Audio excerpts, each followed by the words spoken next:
claim. It isn't a claim. Yeah, they take about 35%, don't they? They don't charge you. Now, do you want to tell me a bit about Droitwich? About the Austin dealership down in the centre before they did all the works, and also who own the Chateau Impney and the Worcestershire, and also the Raven, which is all changed now, of course. But I know you know a lot of history about round here, don't you? Well, sort of. Yes, I mean, well, I've always lived here. But people say to me, if they meet me at a car event or something, oh, do you live in Droitwich? Oh, yes. Oh, it's a nice place, Droitwich. And I say, oh, yes. Oh, you're in Droitwich, are you? Oh, yes, we've been here a good time. I said, oh, have you? About how long have you been here then? 2 years. Well, oh, yes, my husband was here when we married. And, yes, and he just moved to the area. Oh, it was about 15 years ago, or 20 years ago. Have you been here long? I said, well, yes. I said, I have actually, born and bred in Droitwich. Oh, my word, I think I'll leave it at that and not talk about how long. Yeah. But they think they'd be, if what they say, you know, oh yes, we've been here a long time. Oh, have you? Oh yes, must be about 1991. And I think, oh, you know, 25 years. That's not a long time. Not with your age group, no. But of course, a lot of other people. I mean, some people move every 2 years, don't they? And some people have had about, you know, they've had maybe lived in about 10 places and 10 houses in say 10 years or something, you know. Yeah. Oh, man. They're nice scones, these Waitrose. Good, yeah, Waitrose, yeah. So, what was the chap called who owned the garage, the Austin garage that you worked for? He was called Rigaro, wasn't he, or something? No, Derek Platts. What about the Greek man you were on about the other day? Derek Platts. Is it? Oh, the Platts in the restaurant. Get the Greek man. He's after. Oh, is he?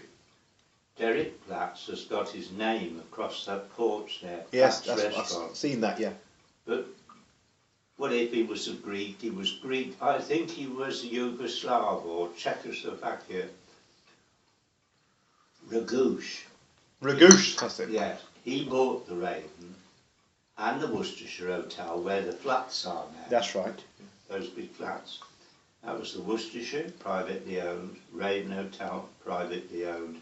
Chateau Impney, company owned. Queensmount Hotels at that stage. And it was 1981 or 82 that Derek Platts decided to finish and sell it. And he was about retirement age, official retirement age. He was either 62 or 65. So he had it on the market. Queensmount Hotels said to Ragouche, who was the general manager at the chateau, made it known to him that they were looking to downsize on the amount of hotels they owned. Queensmount Hotels, don't know where they're based, was going on the market. So he thought, I better do something about it. So he went to Royal Bank of Scotland, RBS, apparently, loaned him big money, and he put in a bid for the Chateau, the Raven Hotel and the Worcestershire. Yeah. He bought all three and renamed it the Hotel Group. Right. But each owner, he spun them a story. Queensmount, that was easy, he was manager. He said, I thought I'd raise the money, see if I can raise the money and buy it, if you'll hold horses for a while. They said, yes, all right. And he formed a company, said he was going to buy it off them. But he went to Derek Platts when he heard that one was going on the market, and he said, same sob story. Oh, I should be out of work. I'm the manager at the chateau, so I'd like to buy your hotel and run the hotel. All right, yes. Half a story. Told them at the Worcestershire as well. So they thought they were selling one hotel to an individual. Yeah. But in fact, he was buying all three. And then when the advertiser got delivered, the free newspaper, it was sprung out to everybody, including the hotel owners, that he's bought all three. Clever. Yeah. And he ran them for about 28 years. It's a long time. Yeah. But he did do certain work to the Raven inside, modernising the toilets and different things. Yeah. At the same time, he took away the lovely ballroom that was there. Right. He did away with functions, dinner dances, and in the way that Derek Platts did it. Derek Platts had a lot of business, and it was companies that really, I suppose companies have changed. Yeah. They don't have annual dinner dances at the Raven Hotel or these other hotels like they used to. Not so many. Yeah. Not as much as they used to. No. They're not, it used to be like the wives went along, the girls' friends. It's the annual dinner dance in December. New Way in Vines Lane used to. And all companies, and the cricketers used to go and have their annual do there. And he ran it from 54 when his father died, and he took it over. It's David Platt, you say? Yes, he took it over in 54. I went there to the garage in 55. Right, that's the Austin garage. He kept it until 1981 or 82 when he retired. So and then that's when this Ragouche bought the three hotels, is it? Yeah. Right. 1981, 82. It sounds either a bit crafty or a bit... It's a bit below the bat, wouldn't it, the way he went round. I mean, it's such a small community, you'd think they'd have all found out straight away. Yeah. But he'd gone round, more or less quite sheepishly, about making these sort of Well, Derek inquiries. really thought he'd sold it to him. Yeah. Because he was going to take over that because he would be out of a job at the chateau, but it wasn't the same, it was all sprung. Yeah. Three.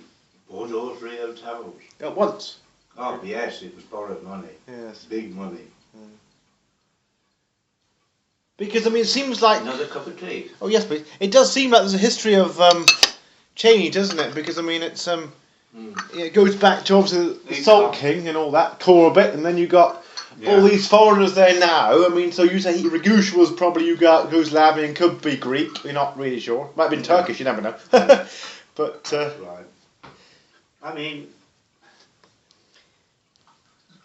It was a family-owned hotel.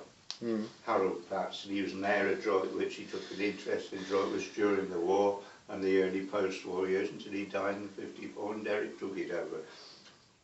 I went to Raven Garage in 55, 2 years doing shop and petrol work. I was 18, and then when the manager left, he used to sell the Austin cars.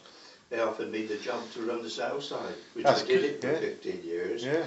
And I was a salesman, I was a junior salesman, I was a senior salesman, and I was sales manager, because it was only a small garage. Yeah. So, you know, it wasn't a big garage, so just a 4-car showroom. So what year was that? So I did everything, 57 till 72. Right. When they lost the site of the garage due to the redevelopment Yes. of Droitwich. Yes, yeah. So you were selling the Austin 1300s and 1100s, were you? Thank you. We were just Austin. Yeah. And then in the mid-60s we got Riley dealership as well. Yeah, that's good. We came under H.A. Saunders, which became Man Egerton in Worcester, Yes. Castle Street. Well, they're a big concern now, They aren't were they? the distributors, Yeah. so we drew our, being a retail dealer, we drew our supply from them. Yeah.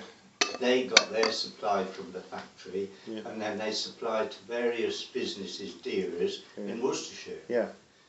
In the immediate area. That's how dealer network worked with the factory. Factory built the cars, factory sold them to the bigger businesses, to distributors, and distributors sold them on as sold orders in the main, or stock orders, to the small dealers, smaller garages. That's the way it worked. And then, of course, eventually distributors Disappeared. became retail dealers as well. Well, they had become a retail dealer. They had salesmen in the showroom as well in H.A. Saunders in Worcester. But that was pre-Man Egerton days. and that's where I drew my supply from. So we came on to TBC Kidderminster for Riley, and that was privately owned, two brothers. My grandfather had a Riley as a company car, and a Wolseley as well. Really? Both they were two exclusive makes in the day, weren't they? They were up with you know, the higher class cars, you know, of the day, you know. Yeah. Was that in the 60s? Probably was, yeah. Because I know in the 1970s he had the Austin Maxis. He had 3 Austin Maxis. Right. Company cars. You know, the hatchbacks and that's right. you know, all that space. But you say he had a Riley. Would that be a saloon Riley? Oh, well, you know, I don't actually know. It was. You know? He only had one, I think, and he had one Wolseley. The others were. I mean, Farina bodies were made during the 60s, which is the A60 design. Right. Yeah. Like I've got. Yeah. You see, those were from 61 till 71. I think he had an Austin Cambridge at one time. Yeah, that'd be it. And there was a previous model called a Cambridge as well. Yeah. That's right. Yeah, I remember that. But, I remember seeing them at the classic car shows. You know. Yeah, there were Farina Cambridges, but before that there were pre-Farina in the 50s. Yeah. Yes. Right. Yeah. It's more of a rounded design, wouldn't it? Yeah. Whereas the other one's a bit square, more square. Yeah. More smaller. That's right. Yeah. So there was that side of it which I thoroughly enjoyed, and I mean it was coincidental at Raven Hotel.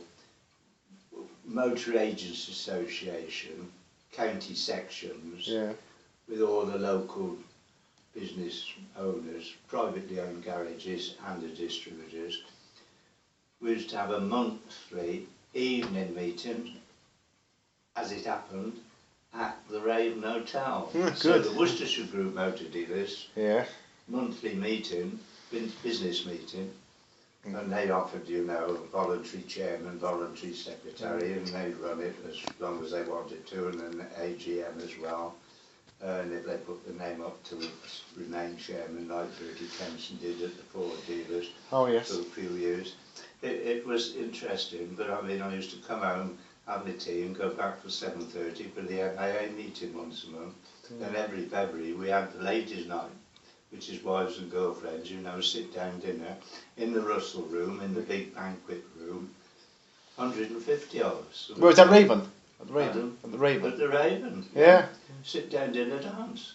And the dealers I used to deal with I sold second-hand cars, so I didn't want to sell retail around the back of the showroom. Used to have a few of the choice part exchanges on show at the back.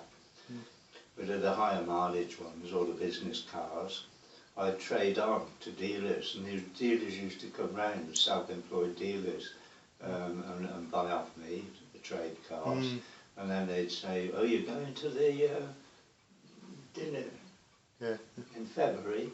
I'd say, "Yes, I shall be there." Went every year, and did about 28 of them, and so they'd come up to me. "Good evening, Derek. Did you enjoy your evening meal?" I said, "Yes." Like, it was tables of 10, round tables. Right. Oh, it was lovely. We had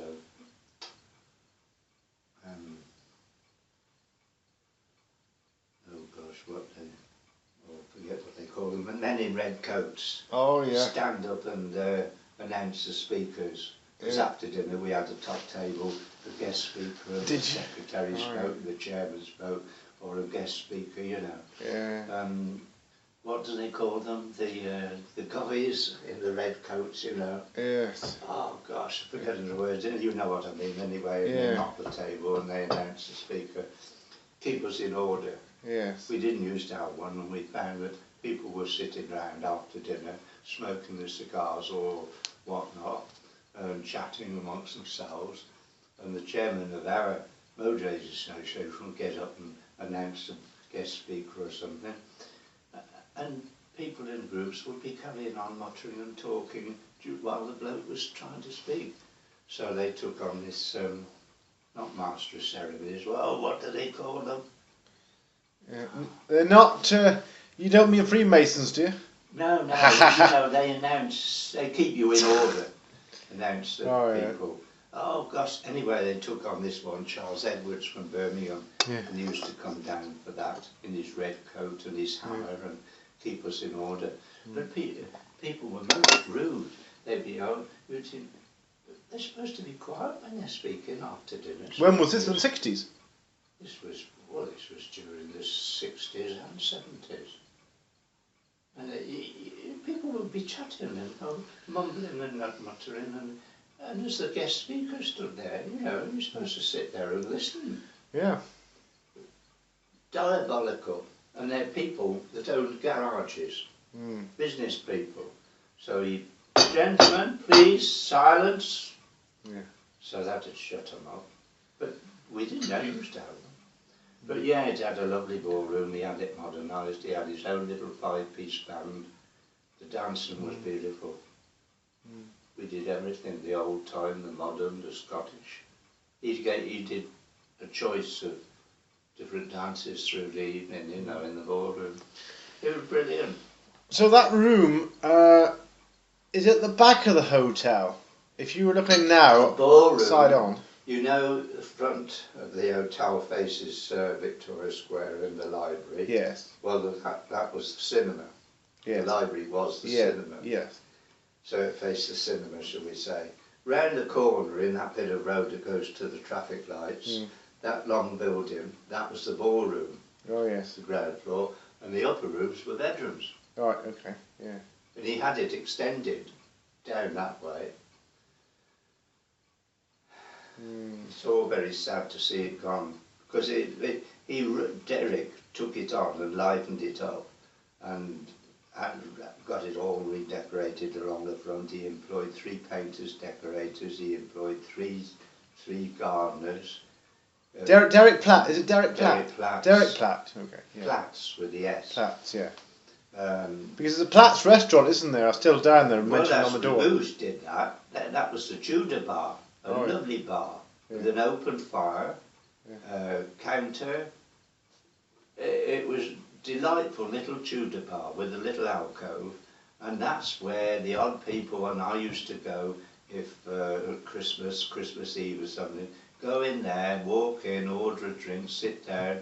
It was all the local people that knew the people at the Raven, lived in Droitwich. That's where they liked to go, the Tudor bar at the Raven. And the other room at the end, which was converted to the kitchen to supply the Platt's restaurant, that was the saloon bar, where people in locally wanted to pop in for a quick pint before they went home and have a chat with their mates, That was a bit downgraded bar.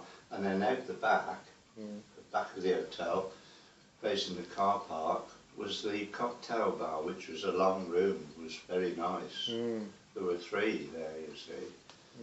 But the ballroom was nice. He extended it down towards the back, where the car park is, because he had to put this new entrance in he knew he was going to lose the garage, where they used to have a big yard, where people from the Raven could go up the garage, park, walk back and walk along past the bank to the hotel, in through the front door.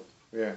So he had to put the front door at the back, as it were, convert half the lawned area, where the yew tree, big cedar tree is, take half the lawn away and the vegetable garden, convert it to a car park. And that was like when the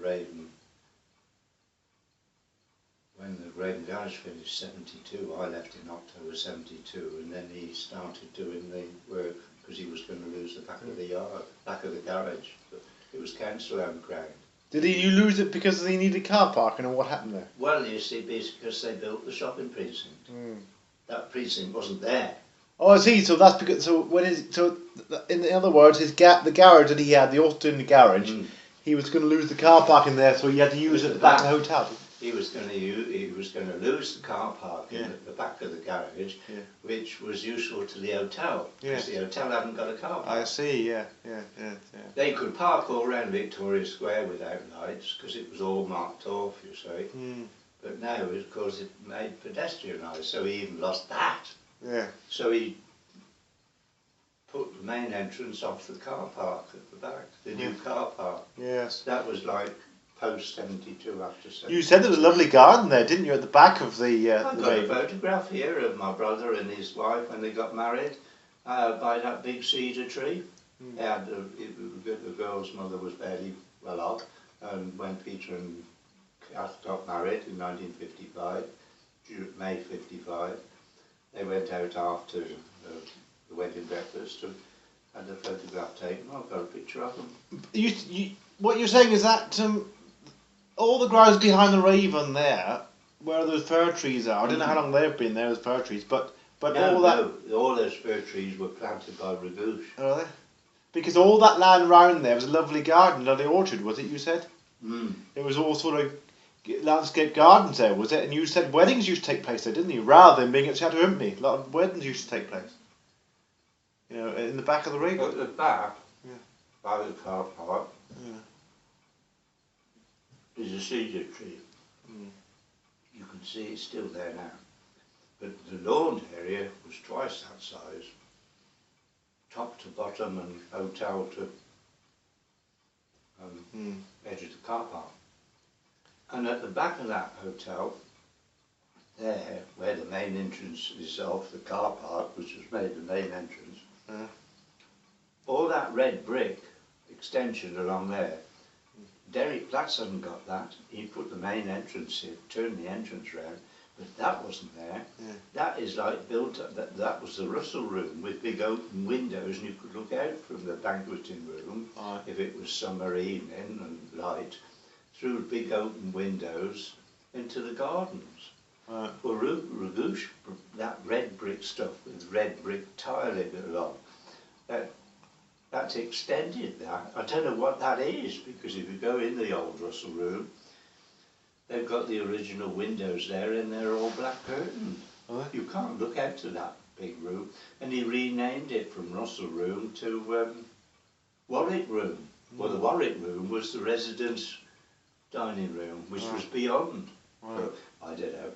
I think he cocked it up, to be honest. And he took away the lovely ballroom, so he lost the functions, didn't he? Oh, why did that then? I haven't got a clue. Where is this man now? He's obviously long gone, is he? Well, they said he was in his upper 70s and he wasn't well. But that was like 5-6 years ago, when the Spollens bought the Raven and the Chateau. 6 years ago, was it? Yeah. 5 or 6 years ago. Because, was it 2011, was it 2012? They went bankrupt, didn't they, Chateau Impney, didn't they? Was it 2013, 2012, 13? Under Ragouche,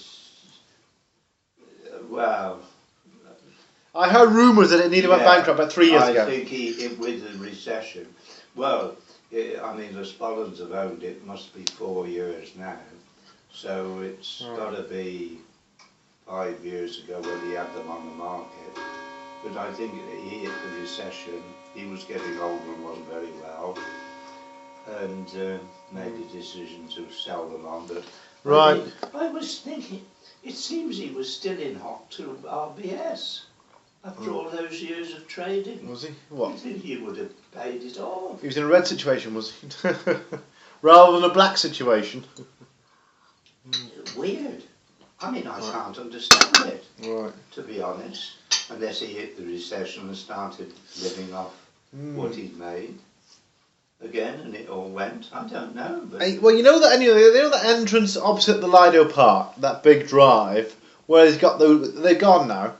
The ticket machine things are still there, whatever they are. You know, the barrier to see who's coming in and out, whatever. See who's parking there. But the barriers have been taken down. But the old derelict sort of those machine things or must issue tickets or something, they're still there. But did he build that out? Did he put that in? Because I presume that entrance wasn't there either, was it? Before? It's a lot later, isn't it? Yeah. That's the one they all use now, isn't it? You're right. The back of the business system. Ragouche put that driveway in. I don't think Derek Platts had got it. I think he just got the drive in off those big gates. Yeah. I can't be sure, but I don't think he had an entrance in and off the main road there. I think it's where the gates are, where there would have been near the entrance to the hotel. Because I mean, if you, with regards to the the actual that entrance on that road, that is now used for those and that feeds the businesses more or less. They park there, and people are using those businesses park in the overflow car park, which what it was called, which is what it is really. But that's all going to go soon for building. But before those, when the garden was there, and before all this, what was, those businesses weren't there, were they? I can imagine those businesses like the Lad Brooks you got there. You got that repetition, didn't you? You got there's a insurance clerk there. In St Andrew Street. Yes, yeah, that's right. No, the cars parked there, don't they? Because it's near the staff quarters, isn't it, of the hotel? It all. It's confusing. If you go up the high street, if you're driving or walking, but you turn left by the church, just up there. Yeah. Come to the first left turn behind Halifax. There's a left turn, isn't it? By the estate agent. Yes, a car park. Small car parking. There's a drive-in. Yeah. Now that was known. The building is gone, and those shops were built. Yeah. The new looking ones, Halifax and one or two others, Waller and Waller. Yeah, that's the optician. Red brick, about 3. Well, that was the Clarendon building, a pre-war stone building, square. Right. That was a flat. Right. There, ground floor and upstairs, facing out the back to the garden. Right. And that's where Mr. Platts, Senior, Harold, Derrick's father, and his invalid wife.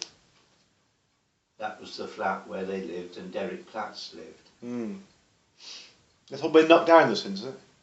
That was called the Clarendon building, the Clarendon yard. And if you drove, you could drive in through the gates, green gates, open usually, up there, and the yard was at the back. There is still, if you walk round the back of there, you'll see a row of lock-up garages. Oh, you mean in the Raven? In that yard. Yes.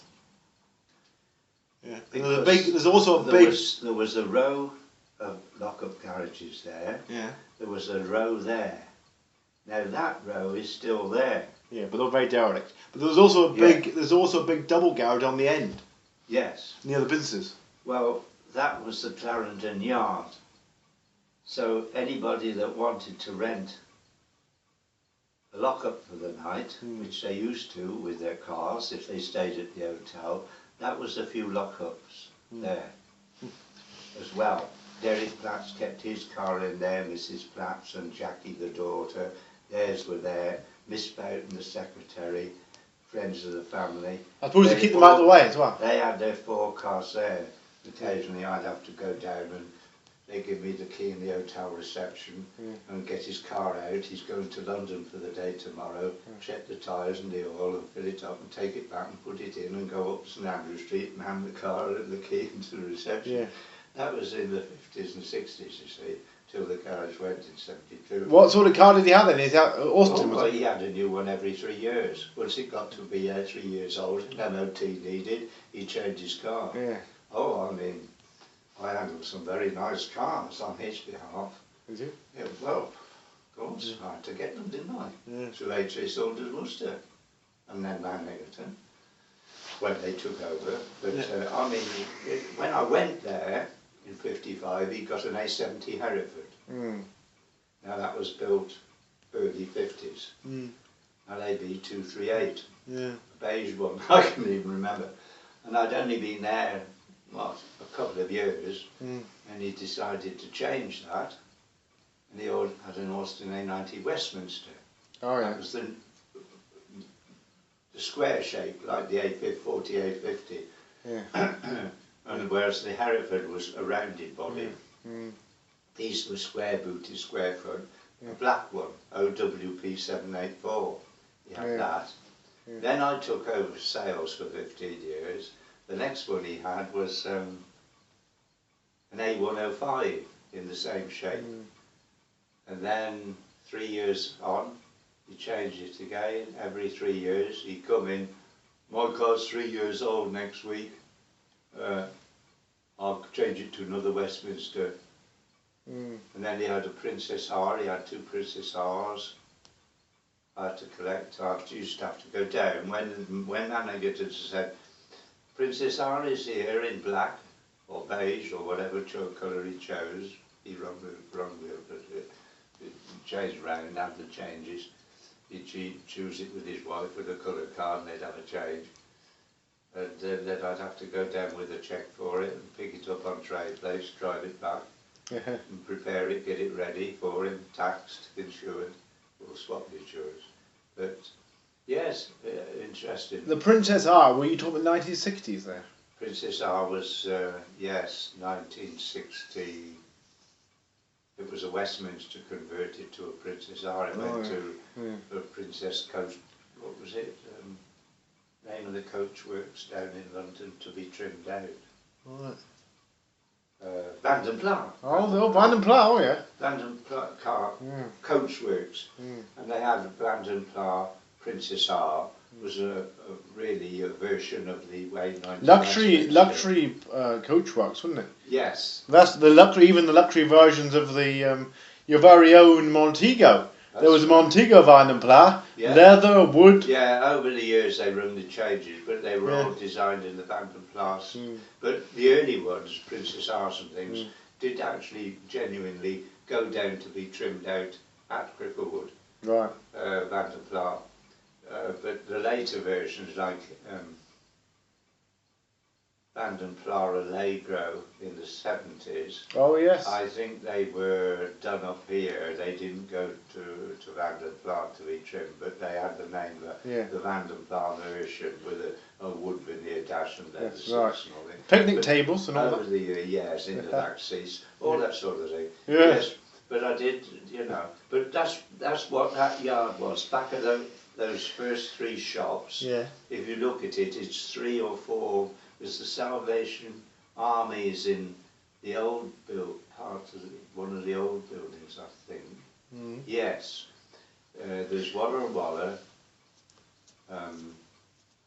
There's the Ladbrokes. Waller and Waller. It's the betting shop, and then you got there's the betting shop. The optician. That's right. That's Waller. There's an insurance. There's an insurance broker there, isn't it? Halifax. Yeah. Halifax Building Society. 3, I think it is. Well, that's where the Clarendon building was. Derek Platt's flat was there. He had a nice garden at the back, and if you went up the Clarendon yard, you'd see the row of lockups, which I think that row is still standing, or it's a row the other side that is still standing. Yes. I'm not quite sure where it is. I'll go and have another look. But there's a row there. There were 3 rows. 1, 2, 3. And at the back of the garage in the yard there were 50 lockups, all wooden ones. Was there really? 3 long lines, one on the left, one along 2 rows along the back to back, and another row nearer the workshop. 50 lockups. Because in those days, in the sort of post-war years, early post-war years, and then in the 50s, if people stayed at the Raven, they'd come down in the 1950 or 60 Bentley or something, a lot of them were nice cars, Jags. Can we have a key for a lockup, please? So they put the car away in a lockup. Most people leave their cars now, these modern cars, outside in the street, don't they? Open up. Yes, yeah. But they didn't used to. And the back of the Raven garage, there were 50 lockups. Well, he lost all that yard on parking. So, yes, major changes even before he sold the Raven in 81, 82. But, are you saying that some of the lockups at the garages were near where those current ones, the ones that are left, are now? Like you say, there's about 4 or 5 left in there. They're very derelict. They're going to go, aren't they? All that's going now, but going back years ago. And the staff quarters is there, isn't it? What did that used to be? Right. Was that built later? Was it? Must have been. Yes, the staff quarters. You see, I think the one block. I think Derek Platts did build one of the blocks for the staff because he had some bedrooms above the Raven garage, but he only had about 4 or 5. But I don't know whether he did that, built that staff quarters block, or whether it was Ragouche. I'm not sure. So Derek Platt, is he still alive? No, he died. He was in his mid-80s. He died about 10 years ago. Oh yes. Mrs. Platt's widow was left.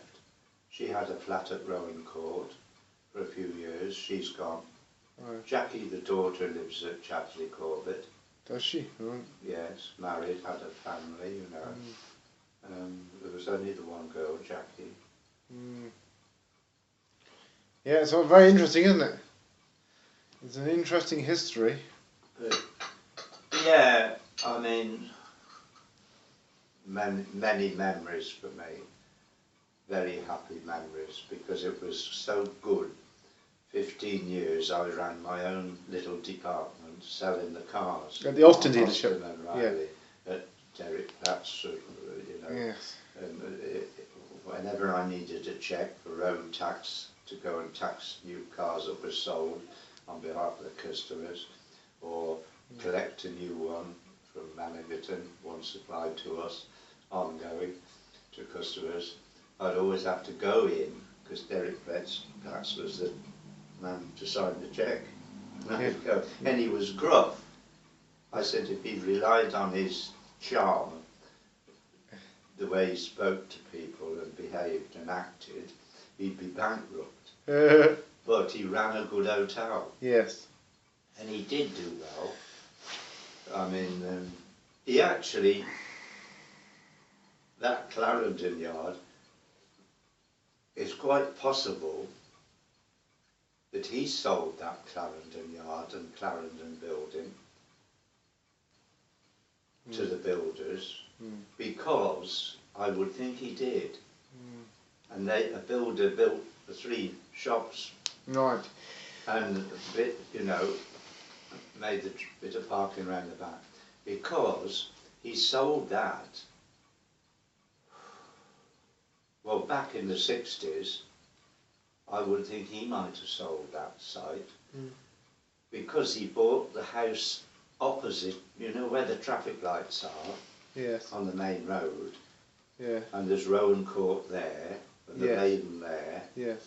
and that was the Worcestershire Hotel Gardens, that was, where Rowan Court is. Right. So the any guests wanted to walk round open gardens, they walked out of Worcestershire. Oh, I see.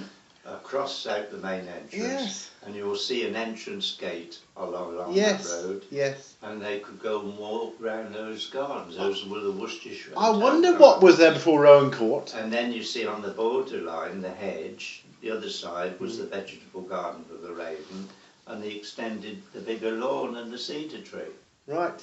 and that was the back of the Raven. Yeah. So he bought that house.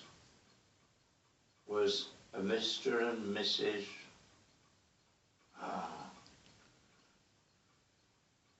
Gideon. Well, I've forgotten the name. Anyway, it was a husband and wife, and I don't know whether 1 or 2 boys and a daughter, lived in that square house opposite, which is now the clinic, Right. joint clinic, Right. private joint clinic. Right. He bought that house. Yeah. And it was up for sale with a board across on its 2 standing legs. Estate agent, for sale, 10,500 for offers. Really? Yeah. Offers around 10,500. 1960s, was it? I would think Must have been, I that think. was probably, The price like that. early, because I was there from 1955 to 1960, I would say it was early to mid-60s. Yes. It was up for sale. Yes. Derek bought it, didn't he? Right. Yeah. And he moved out the flat at Clarendon. So he might have sold that ground there, and it got knocked down. But he had a swimming pool at that back of that Clarendon flat, and a lovely little garden. Oh yes, Mrs. Platts and Jackie loved to sit out there, and it backed on to the row of lockups, you see. Oh yeah. So you could hear them if you went down on a hot summer's afternoon to pick up his car. You could hear them talking, and he had a little sun lounge facing south, Yeah. and the pool, and he was a bit of a lump himself, a bit podgy, a bit short, a bit fat. I thought, I wonder what he looks now laid out there, because they were always suntanned, the flats, Mr. and Mrs. Platt and Jackie. Right. And then, of course, he bought that, got a local builder, George Twig, and he lived down in the town, one of the streets by the off Amberley Street, Burrish Street, I think it was, in a bungalow. George Twig, and he was a self-employed builder, and he more or less had a contract. Any work doing at the Raven or alterations, Derek Platts put it locally. Right. He got it, and that would be late 50s, during the 50s and early 60s. When was the Worcestershire built? When? Yeah. Oh, sorry, the Worcester. Pre-war. And when was it knocked down? Oh, not that long ago, you see. That's what's in Ragush's ownership. I mean, at a guess, about 12 or 15 years ago. And when were the flats built that are there now? They call it the Worcestershire, don't they, I think? Yeah, I mean, it was knocked down. Ragush made the decision to sell that probably 15 years ago. On his own account, he wasn't finishing with the Chateau and the Raven, but he sold that because he was going to open that one up as well. Right. But you see, going back to when he bought it in, what did I say it was? 15 years? 81. Oh, 81 it was. 81 he bought all three. Oh, yes, yeah. 81 or 82, I think it was 81. He bought all three. Now, that was pre-NEC days. Yeah.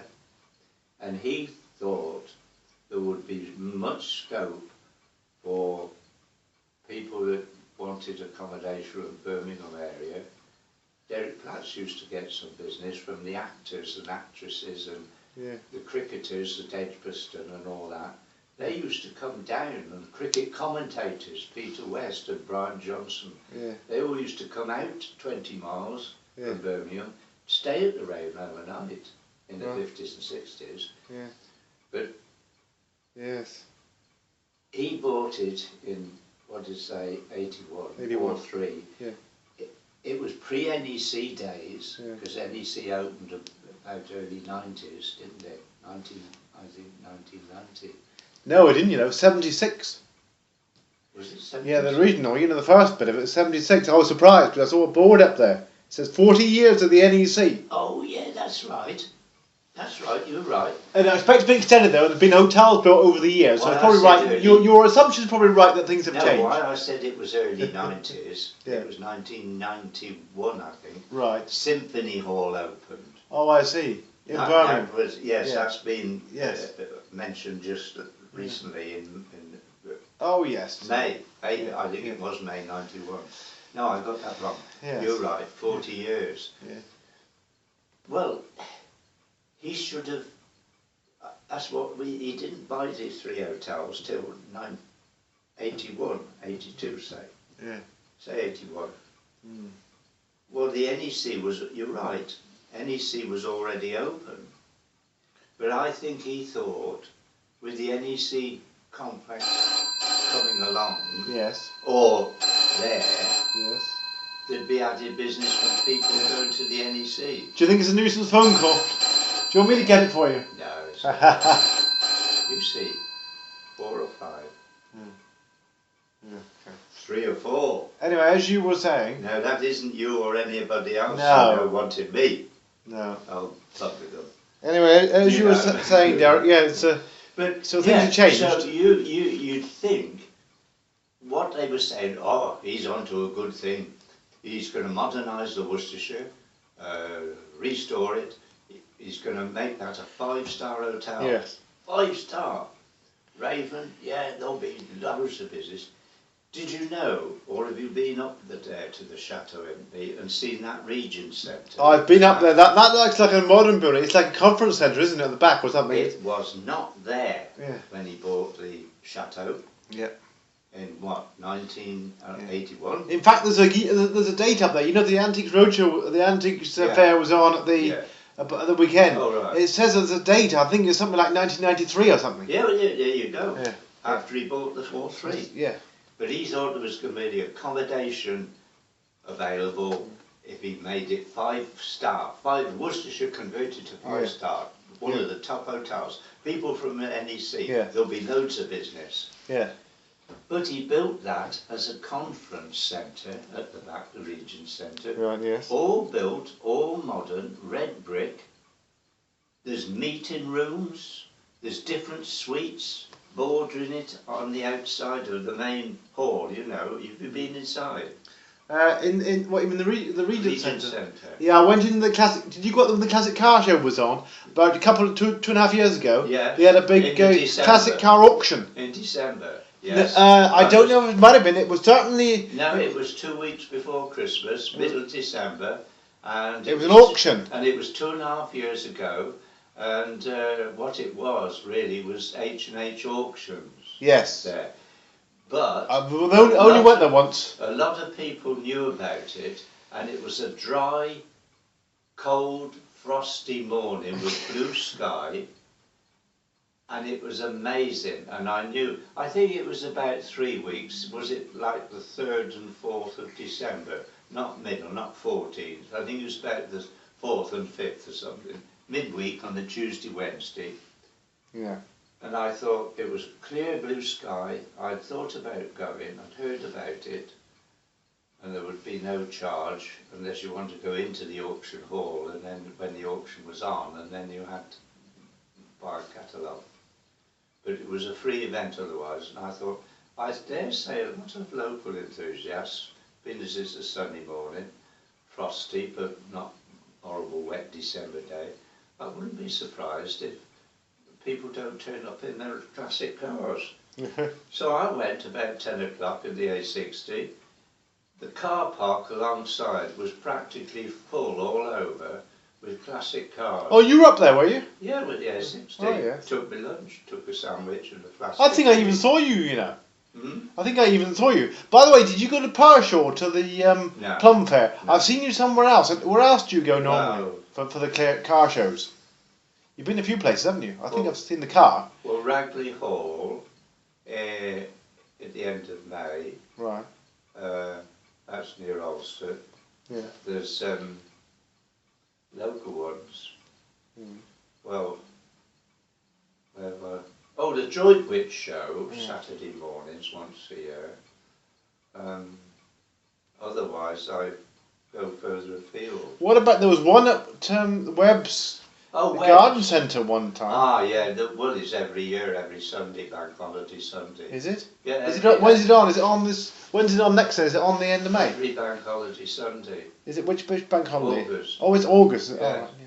Oh, yes, where you probably seen me. Yeah, and I've been to Pershore, the Plum Festival, whatever they Right. call it, Yeah. and then the I've been to a few around. I've never been to the Bromyard Gala. That's another car show, isn't it? I used to go to it years ago. I haven't been for a good Bit many farther out. years. And Yeah. there's a few more. I didn't used to display my car. I just used to No. choose what I wanted to go in and just go and Yeah. park in the public car park and pay and go in. But I used to go to the Bromyard. Yeah. Yeah, but it was all a bit of a thing with that Regent Centre because they said, it was only a couple of years, as you say. The rumour was going round, you want to see what the new owner's done that's bought all 3 hotels. He's having a big conference centre and meeting rooms. And it does. You've got the room where the auction was, the big hall, the main hall, or any event that company want to hold it. But all round the side, there's corridors all up the side of the building. And if you walk up the one, it's signs. The names of villages all out this way. The Lysinton meeting room, the something room, this room, that room, the other room. In the Regent's building? Yes, Right. all up the side. Right. Meeting Not seen rooms. that. There's a kitchen there. There's the waitresses. You can order drinks. There's a self-service place too. I mean, the mind boggles. He bought 3. Yes. It was RBS money. He built that damn great big Regent Centre. Well, he caught a cold. He must have done, because the NEC grew and grew and grew with halls. It's gone to about 20. I was going to say, I think it did. Halls. I think it did. Yeah, it But did when it grow. opened, it was hall 1 and 2, Yeah, then 3 and 4, and then 5, and then it went on. yeah. So I don't see how there could have been that much demand for that region centre attached to the. Well, you never hear of much on up there, do you? I mean, No. they don't, big adverts saying, oh, it's, there's a big this or the big that or there's a conference here or. All in Ragushi's days, 28 years, you never heard of big events being held at the Regent Centre at the Chateau Impney. No. I think the Spollans, the family that have now bought the Chateau Impney, it seems that they are, well, they've engaged H&H for an annual function, haven't they? And they had all the display cars up there, and there were things going on at the Chateau Impney speed event. That was in July, wasn't it? They brought that back. But they Hill climb or something. Is it hill climb, is it? Well, they call it a hill climb. But Showsley is a hill climb. Yes, I was going to say, it's That's probably a name. real hill. It's to make it sound a bit more exclusive, I expect. Or Well, and Prescott Hill Climb near Cheltenham, that's the Bugatti Owners Club. That's privately owned by Bugatti Owners Club. That is a hill. And you have to walk up the path following the track, and it's a steep path to get up from the car park and the Orchard car park and where the paddock is. To go up there, it is a steep climb, and then it levels out, then more, until you get on the level with the hills, and the hill does go up round a couple of happy bends down at Prescott, and same for Showsley. So you've got to follow the line of the blooming hill. You haven't got that at Chateau, though? No, not really. It's more on the level. They call it a hill climb, but I say it's It's probably because there's a hill going up from the bottom main road, isn't there? Yeah. Well, that's just the drive. It isn't, even that isn't a real hill. It's a speed event, isn't it? Yeah, that's I think they should. I've never seen it, but. Oh well, I did go on the Saturday, but it is a speed event. It's spaced out around the grounds. There's an amazing amount of grounds, and they fenced it all off all the way round the boundary. I mean, at the back there, it's facing the motorway. Yes. The ground goes right down at the back of the Regent Centre and the Chateau. I'd never seen all that ground.